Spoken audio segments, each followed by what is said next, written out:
Add a UV sphere. Select those faces and extrude them in. Enable loop tools. Select those vertices, loop tools, and circle. Move them in. Bevel the sharp edges. Add a subdivision surface modifier. Bevel, subdivide, and extrude it in. Bevel the sharp edges.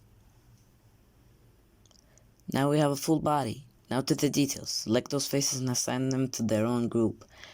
Add a displacement modifier and choose the group. To the texture, Voronoi, Chebyshev, and position. Now you're ready to render. Bye.